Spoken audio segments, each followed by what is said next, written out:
Courage isn't just about jumping out of planes or standing in front of a roaring crowd. It's the quiet, relentless force behind every bold decision, every career pivot, every moment you refuse to settle for less. It's also that thing that keeps so many people stuck, afraid to take that next step. Today, we are breaking down courage, what it really is, how to strengthen it, and why it's the key to making your maverick move. My guest today knows courage inside and out. Sandra Ford Walston is known as the courage expert, and for good reason. She's built a career out of teaching people how to claim their courage. Her internationally recognized work has changed lives.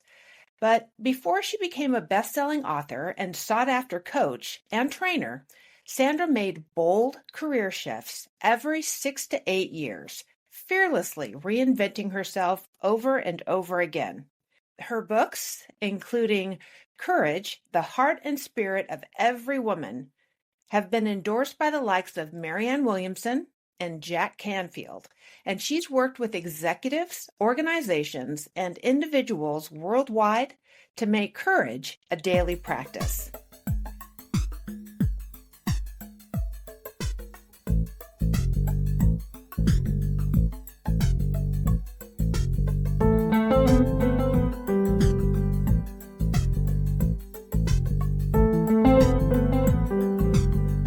Welcome to the show, Sandra. Thank you. I'm so excited to be with you. Well, I'm excited to talk about courage because that is something that is near and dear to my heart. So I want to ask you, as we begin, what is the definition of courage and why do so many people misunderstand it?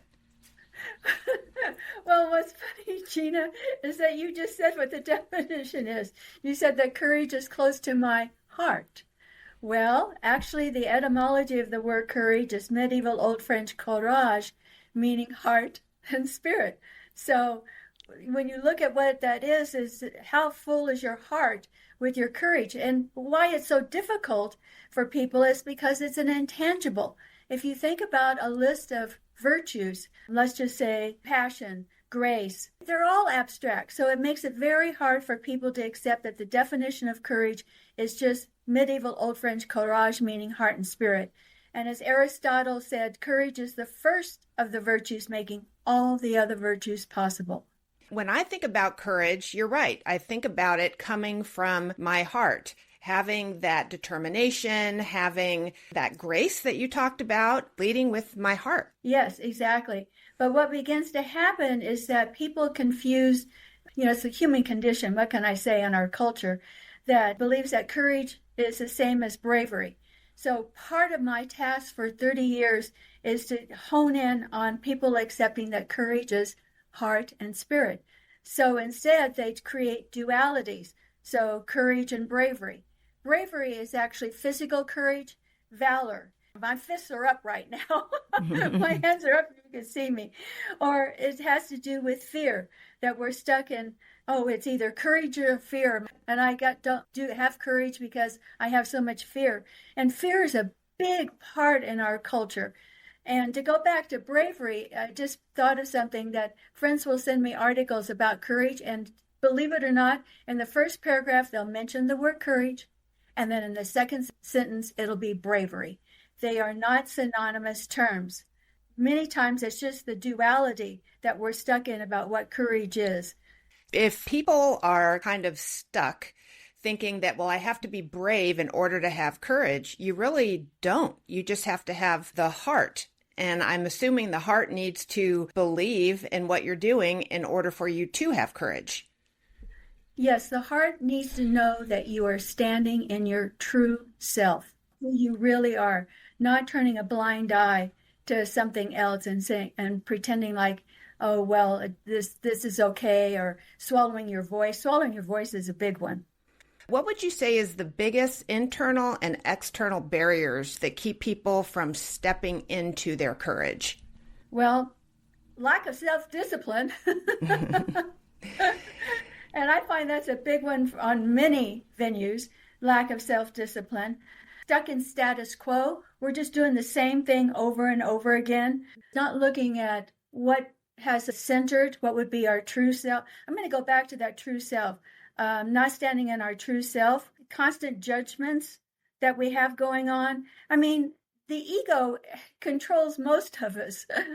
If we can't overcome the ego to say, wait a minute, this is not true for me, I need to stand in my true self, then we've lost our courage. We've thrown it away. The other one is self-doubt. Well, there's a lot of chatter that goes on with self-doubt. Well, I'm not good enough. I'll look like I'm stupid. Why should I do this? Let me just swallow my voice.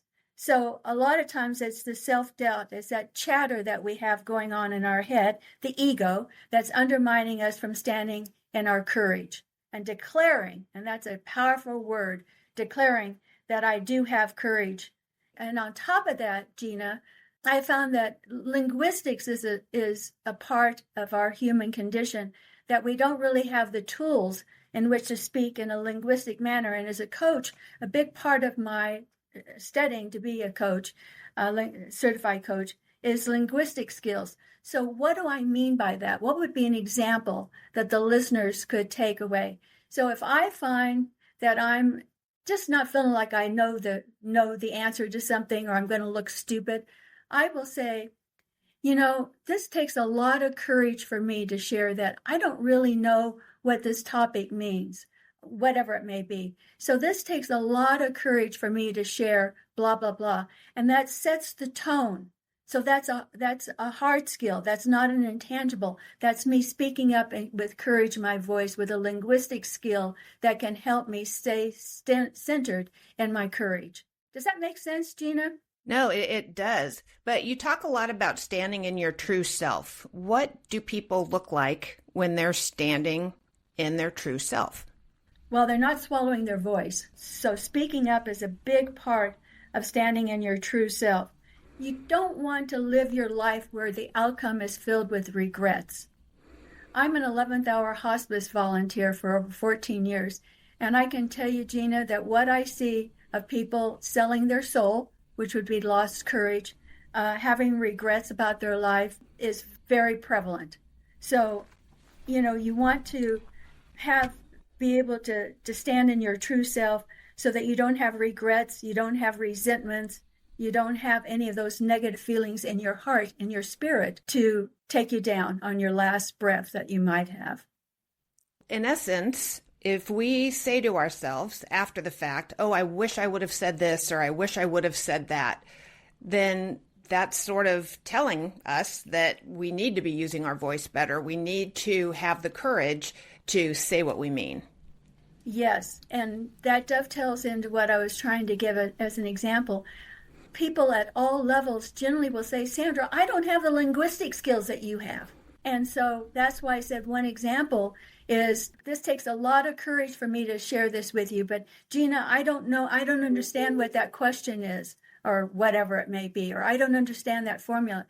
It's like people's ears just open up like, wow, this is a big deal for her. I need to really listen. She's declaring that she doesn't understand what it is through her courage.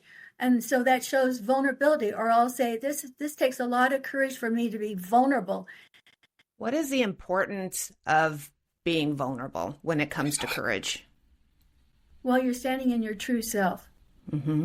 So when you're willing to be vulnerable, you are truly opening up your heart. My hands just went around my heart and opened up. We're opening up our heart to show that side of ourselves that we can be vulnerable. So when you go home at night, you don't have any regrets. That's true. It's funny, when I look back on my career, when I really started becoming an authentic leader, it was when the FBI put me in charge of cyber and computer forensics in Los Angeles. I was on our inspection staff, and I had gone out across the country and I had inspected cyber programs, but I didn't really have any technical skill, if you will. I was always the one trying to figure out what's wrong with my computer when it wasn't turned on. So that was me. And then they put me in charge of this cyber and computer forensics program. And it was interesting because all along I had been a lead from the front leader. And yet when you lack that technical skill that everybody else has, you have to rely on those other leadership skills. So I had to rely on my communication, my problem solving skills. I had just come from FBI headquarters, so I knew where all the money trees were. And it wasn't until I had to rely on those softer skills to be a good leader, that's when I really started to lead authentically. Yeah, and I've always said for years, it's not softer skills, it's the real skills. For sure. What are some daily habits or mindset shifts that can help someone strengthen their reservoir of courage? Well, one example would be to admit your mistakes right away. Just own up to the mistake. Have the courage to be vulnerable, there's that word again, to reveal that, hey, you guys, I got this wrong. Please forgive me, but let me get back to it and face it. Another one is challenge the status quo. Most people will just do whatever they are told. Penn State did research on that, and they said that most people 98%, will just be followers. So even if there's something really terrible going on, cheating or fixing the books, most people will turn a blind eye. So challenging the status quo, I think, would be one. Let me think. Standing in complacency and conformity. Complacency and conformity are courage killers. So anytime that we just stay stuck in that situation, we are not moving. And people will say, well, I had regrets. Like one man, I was doing training for a CPA firm, and the man finally left the firm. And I said, well, are you glad you left the firm? And he said, yes. And I said, any regrets? And he said, yes, I wish I would have done it 5 years ago. That's true. So maybe people can make a list of all of the things that they regret in their life, and then really kind of take a look and take some inventory and figure out, okay, well, what do I need to do now in order to not have those regrets in the future? Absolutely. And that is a powerful courage action, because like I said, going back to sitting with people in 11th hour, they can't do anything. They're filled with their regrets, and I can see the bitterness in some of them at times. So it's really important to stand in your true self.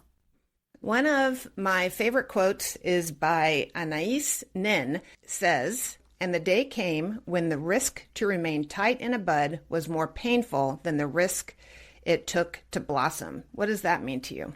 Well, the risk that it took to blossom is claiming your courage. So you're a tight bud and you're restricted, and the ego is chattering about how you need to stay a tight bud as compared to, my hands just went out big, as compared to blossoming.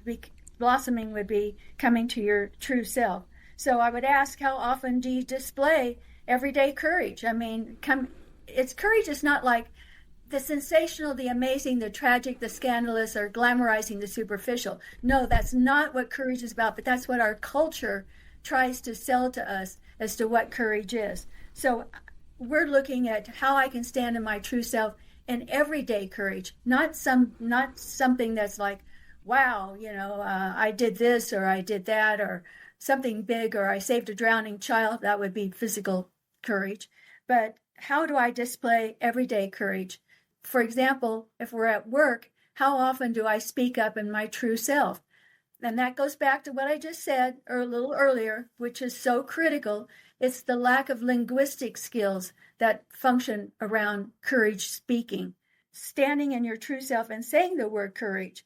Like the other day, this lady that runs a company, I said to her, do you have courage? And she goes, yes. And she goes, yes, I'm very pleased with my business. And she brought up something about she had 2 daughters, one 4 and one 6. And so I looked at her and I just kind of stood there. And so I said, so Mary, I'm just curious. When was the last time you used the word courage with your daughters? She just looked at me and said, oh my gosh, Sandra, I don't use it.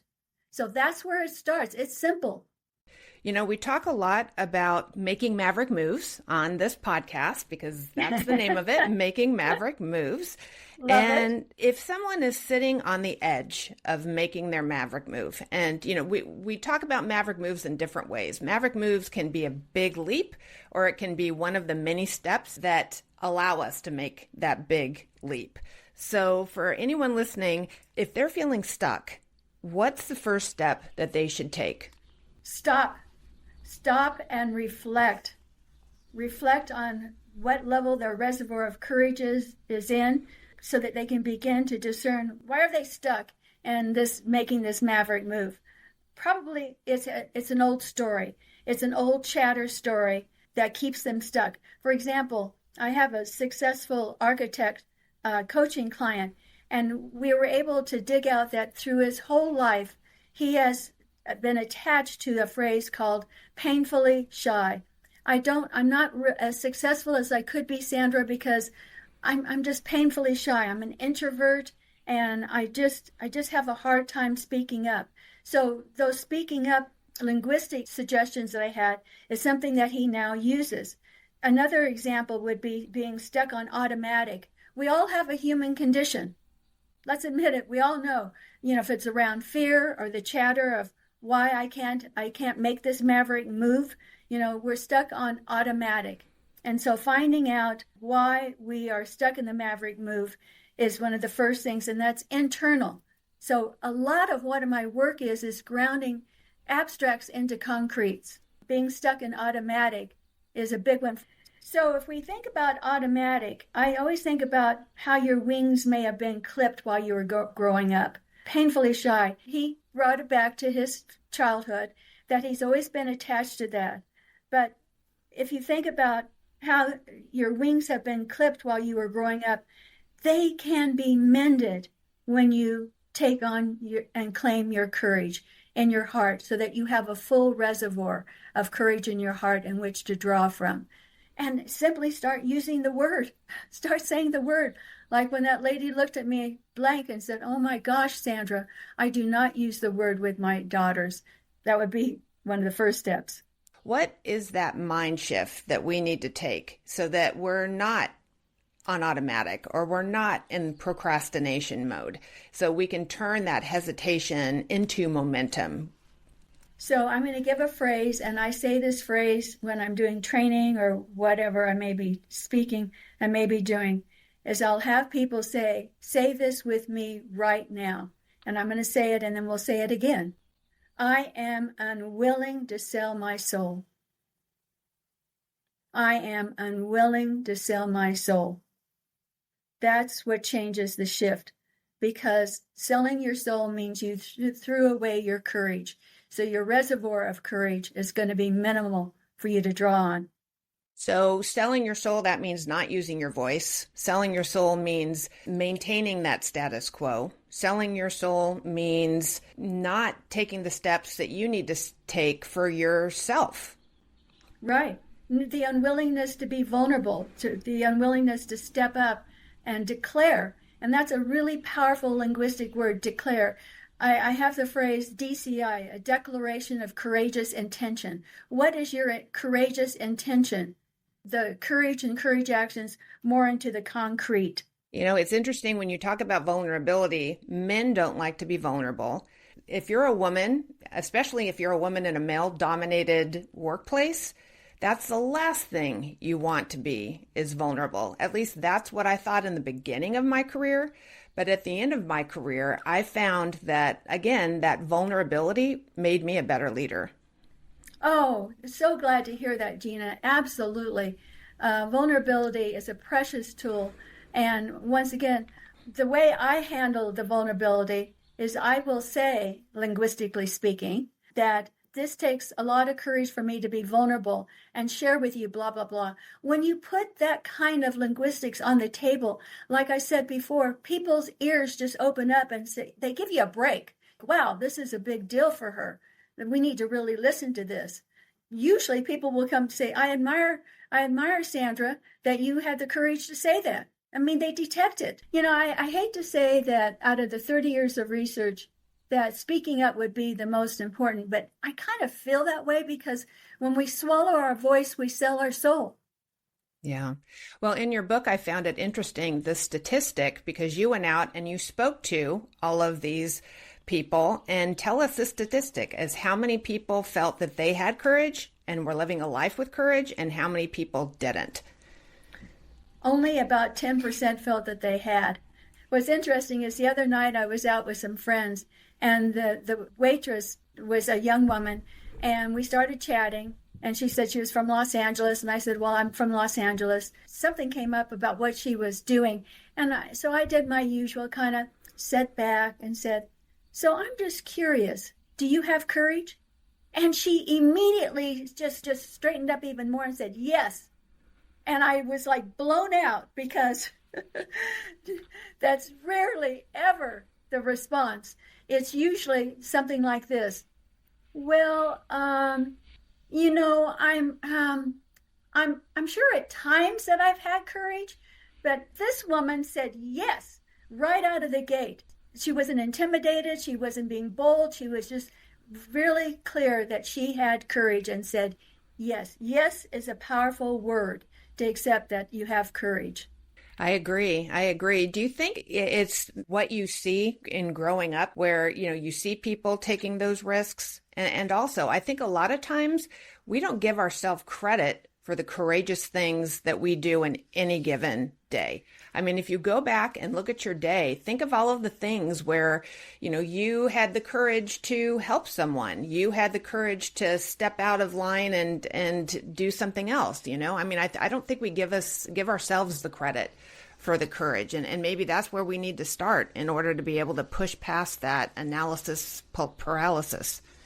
Yes, we discount ourselves. Absolutely, we discount ourselves.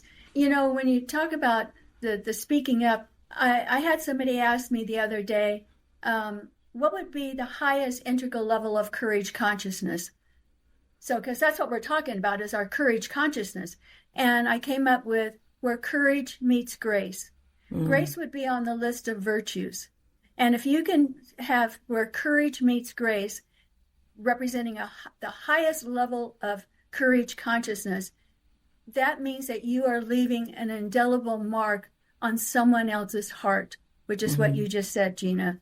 You've helped someone else, and you've left a mark on their heart, and they'll remember you. They'll remember you, how you touched their life. Sure. And that goes to people who are in leadership positions. Because really, when you think back about the best leaders, this is something that we've talked about, Sandra, the best leaders that you've followed were the people who cared about you, the people who were interested in you. Yes. It wasn't like, well, she was the smartest person in the room. She went to the best college, the most expensive college. No, it's how they touched your heart, how they left you with remembering, like, wow, he or she noticed me or appreciates me. So yes, so where courage meets grace is a big one for me. I want to go down knowing is hopefully where courage meets grace, where I've touched lives, where I've left a mark on somebody's heart. And one of my best quotes from you is, there is a direct correlation between your success quotient and your courage quotient. What does that mean? So the more courage you have, the more you can stand in your true self, the more you're apt to move through your life with success. It's not like how much money I made or what my title is. It's what going back to touching someone's life. Well, most importantly, probably being true to myself. I always ask people a critical question, kind of a closing comment for me is, what would you do right now if you had unlimited courage? And anytime I've used that in different work settings, everybody has one. What would you do right now if you had unlimited courage? There's something right there that people will say, well, I've been putting off looking for a job. I've been putting off having a conversation with my husband, blah, blah, blah. So there's always something that people know that they have not done. What would you do right now if you had unlimited courage? And then going back to that quote that I asked everybody to say with me, I'm unwilling to sell my soul. I love that. Sandra, thank you so much for being on the show. This is one of my favorite topics. I think that you are amazing, and the work that you have done to help so many people have more courage, it's commendable. Thank you. Appreciate that.